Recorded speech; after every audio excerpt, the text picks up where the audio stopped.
नमस्कार दोस्तों, passion gardening में आपका बहुत बहुत स्वागत है।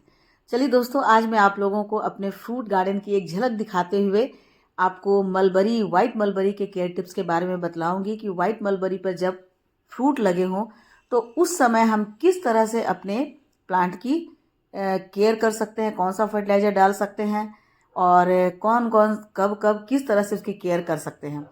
तो देखिए दोस्तों, यहाँ पर मेरे लेमन के प्लांट है जिस पर ढेर सारे लेमन लगे हैं।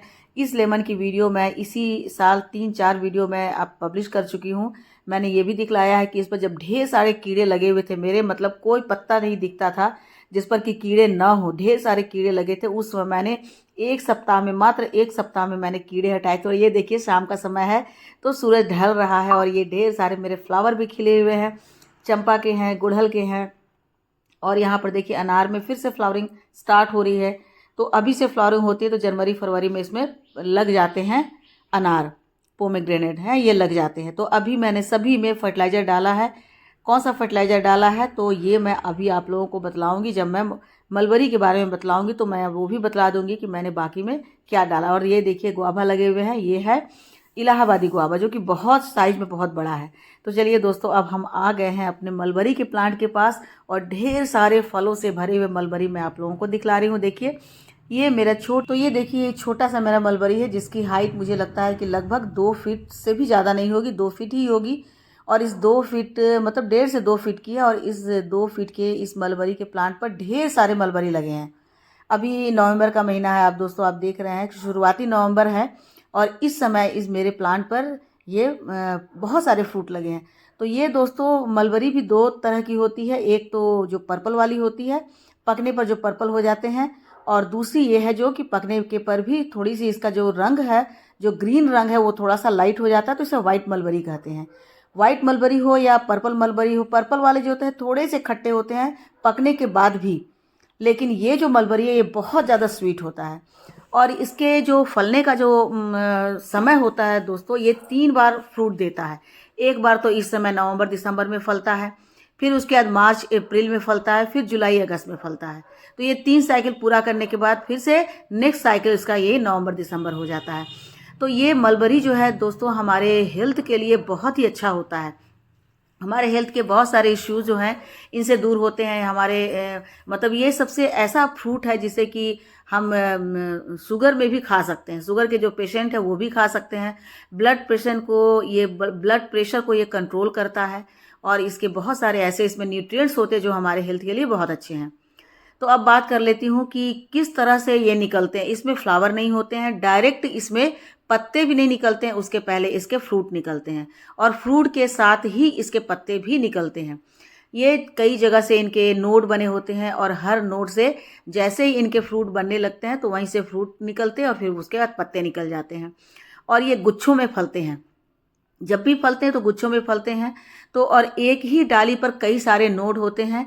और कभी कभी इसमें थोड़ा सा देखिए मैंने मीलीबग दिखलाया है कि मीलीबग लग जाते हैं। वैसे तो इस पर कोई कीड़ा नहीं लगता है, लेकिन आसपास यदि गुड़हल के प्लांट हो या फिर कोई ऐसा प्लांट हो जिस पर कि कीड़े लगते हो जैसे स्थल कमल, तो इसमें कभी कभी मिलीबग आ जाते हैं, लेकिन वो सर्वाइव नहीं करते हैं। मैंने जो भी आपको दिखलाया वो मिलीबग मरे हुए थे। तो इस पर किसी तरह का कोई मतलब इंसेक्ट का अटैक नहीं होता है। हाँ, अलबत्ता फंगस जरूर लग सकता है, तब लगेगा जब आपके प्लांट में इसी तरह से गीलापन बना हुआ हो। तो सबसे बड़ी बात तो है कि दोस्तों आप इसे लगाएंगे तो कभी भी आप 10 इंच से मतलब 12 इंच से छोटे प्लांटर में नहीं लगाइए। हमेशा इसे 12, 14, 16, 18, 20 मैंने बड़े से बड़े प्लांटर में लगाइए, क्योंकि इसका जो नेचर है प्लांट का वो है पेड़ बनना। तो ये पेड़ है जो कि हम गमले में लगा लेते हैं। तो ये अलग बात है कि अब के जो प्लांट आते हैं वो गमले में लग करके फल जाते हैं। तो ये देखिए, जब भी आप लें तो ज़रूर इसे देख लें कि ये ग्राफ्टेड हो, क्योंकि बीज से निकला हुआ जल्दी उसमें फ्रूट नहीं आते हैं। ग्राफ्टेड होता है तो जब इसे आप लगाएंगे तो ग्राफ्ट वाला एरिया हमेशा ऊपर रखेंगे। और ये देखिए जितने भी नॉड एरिया हैं सभी नॉड एरिया से इनके इसी तरह से कली जैसा निकलता है। और ये जब ये खिलता है मतलब फूटता है तो उसमें से पत्ते और फल इसके दोनों एक साथ निकलते हैं, देखिए। और उस समय तक इनके सारे पत्ते जो है झड़ जाते हैं। तो देखने में ऊपर से ब्राउन ब्राउन लगते हैं, ऐसा लगता है कि कोई कीड़ा लगा हो या सूख रहा हो, लेकिन असल बात यह है कि उसके भीतर से ये पत्ते और इनके फ्रूट एक साथ निकलते हैं। तो बहुत ही अच्छा लगता है देख करके, क्योंकि जब इनके पत्ते और इनके फ्रूट निकल जाते हैं तो ये पूरा प्लांट ग्रीन ग्रीन लगता है। और उसके बाद जब ये फल ख़त्म हो जाते हैं तो कुछ दिन के बाद ये पतझड़ का शिकार हो जाता है। तो साल में 3 बार इसमें पतझड़ आते हैं और 3 बार इसमें फ्रूट लगते हैं। मतलब 3 बार इसमें बसंत आता है और 3 बार पतझड़ आता है। तो ये थोड़ी सी अजीब बात है, लेकिन बहुत अच्छी है। देखिए कि कितने सारे फ्रूट लगे हुए हैं। अभी नवंबर मंथ का ये फर्स्ट वीक है और इसमें ढेर सारे फ्रूट लगे हुए हैं। तो मैं बतला रही थी कि इसके जो प्लांटर है हमेशा आपको 12 इंच से बड़ा ही रखना चाहिए। ये मेरा जो प्लांट है ये 16 इंच का है प्लांटर, और 16 इंच के प्लांटर में लगा हुआ है तो बहुत अच्छे से है।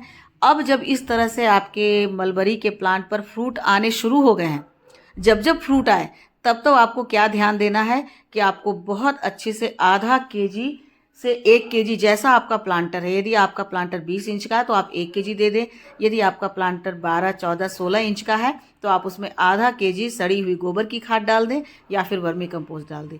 ये डालना इसमें बहुत ही ज़्यादा ज़रूरी होता है, क्योंकि जब तक हम अपने प्लांट को कंप्लीट सॉलिड फूड नहीं देंगे तब तक हमारा प्लांट जो है अच्छे से ग्रोथ नहीं करेगा, उसमें बहुत अच्छे से फ्रूटिंग नहीं होगी। क्योंकि ये फ्लावरिंग प्लांट नहीं है, ये फ्रूटिंग प्लांट है। फ्रूटिंग प्लांट के लिए बहुत अच्छा सॉलिड फर्टिलाइज़र चाहिए, तो क्योंकि फ्रूट में जूस भी होता है, मिठास भी होती है, उनकी साइज भी मैटर करता है। इसलिए हमें ये देखना है कि आधा से 1 केजी प्लांटर के अकॉर्डिंग आपको इसमें साल में 2 बार, और इसमें तो 3 बार डालना है क्योंकि ये 3 बार फ्रूटिंग करता है। तो तीनों बार जब जब फ्रूटिंग इसमें आने लगती है तब तब आपको इसके प्लांट में इसी तरह से मिट्टी की गुड़ाई करके और सड़ी हुई गोबर की खाद या फिर वर्मी कंपोस्ट एकदम आधा से 1 केजी उसमें आप ज़रूर डाल दें। इससे आपके प्लांट को बहुत अच्छा होगा। दूसरी चीज़ क्या इसमें डालना है, इसमें डालना है बोन मील। यदि आपके पास बोन मील नहीं है, कैल्शियम की बहुत ज़्यादा ज़रूरत होती है, क्योंकि फ्रूटिंग प्लांट है, इसके तने को, इसके जड़ को, इसके फ्रूट को मजबूत बनाने के लिए इसमें कैल्शियम की मात्रा होनी चाहिए। देखिए हमारे प्लांट पर 1-2 चींटियाँ मंडरा रही हैं, तो ये जो कैल्शियम पाउडर है ये आपके प्लांट की चींटियों को भी दूर कर देगा।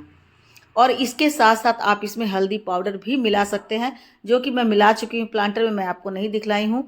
तो ये जो कैल्शियम पाउडर है, कैल्शियम पाउडर आप कैसे मानेंगे, कैसे लेंगे, तो आप या तो आप बोन मिल इसमें डालिए। यदि आप बोन मिल नहीं यूज़ करना चाहते हैं तो आप चॉक पाउडर ले लें, उसका चॉक ले लें और उसका पाउडर बना लें और उसे आप डाल सकते हैं, या फिर सुपर फॉस्फेट डाल सकते हैं। फॉस्फोरस की जो पाउडर होता है उसे आप लेकर डाल सकते हैं। कई सारे मतलब फॉर्म में मिलते हैं, आप नर्सरी से, मार्केट से, बीज भंडार से ले सकते हैं। उसे आप अपने प्लांट के जड़ों के चारों तरफ डाल देंगे तो इससे आपके प्लांट को प्रॉपर से कैल्शियम और फॉस्फोरस मिलता रहेगा, फॉस्फेट मिलता रहेगा। अब इसमें और क्या डालना है दोस्तों, इसमें सीवीड ग्रैन्यूल यदि आपके पास है, पोटाश है तो वो डाल सकते हैं। यदि सीवीड ग्रैन्यूल और पोटाश नहीं है तो आप सीवीड एक्सट्रैक्ट का 1 चम्मच 1 लीटर पानी में घोल करके इसे ज़रूर यूज कीजिए, क्योंकि इससे फल में मिठास आती है, फल का साइज बड़ा होता है, हमारे प्लांट की जड़ें डेवलप करती हैं, पत्तियों में हरापन आता है, पत्तियों में चमक आती है।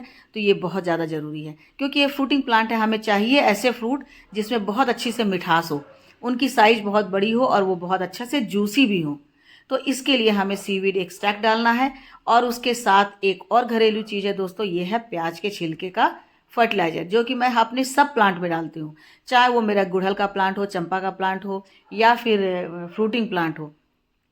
ये नींबू के प्लांट पे भी डालती हूँ, क्योंकि बहुत इसमें विटामिन सी होता है, विटामिन ए होता है, विटामिन बी होता है, विटामिन B12 होता है।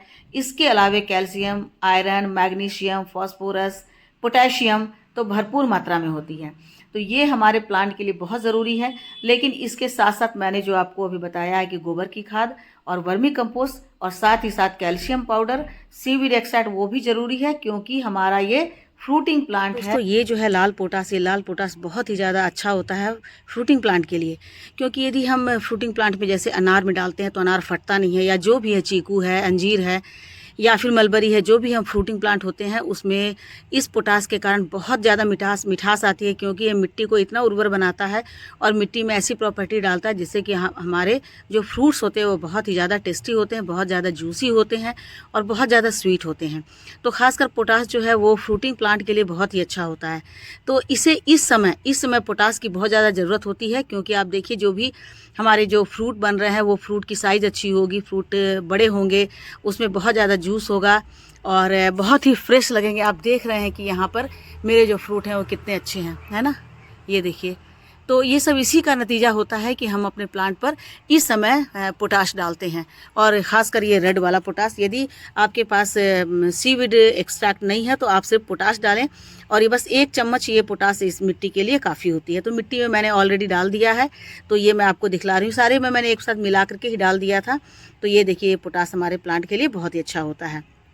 देखिए, मैं आपको दिखला देती हूँ। इस तरह से आपको डाल देना है, डाल करके और फिर अच्छे से इसे मिट्टी में मिला देना है। देखिए, मिट्टी में आप मिला देंगे तो मिट्टी को ये बहुत ही ज़्यादा अच्छा बनाएगा। पोटाश जो है वो हमारी मिट्टी को बहुत उर्वर बनाता है।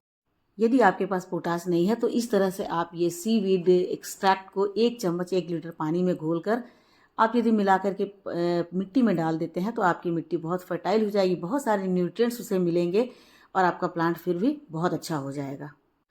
क्योंकि ये न सिर्फ पौधे की जड़ों को मजबूत बनाता है बल्कि पौधे के पत्तों में भी चमक लाता है और साथ ही साथ फ्रूटिंग पर भी पौधे को ले आता है।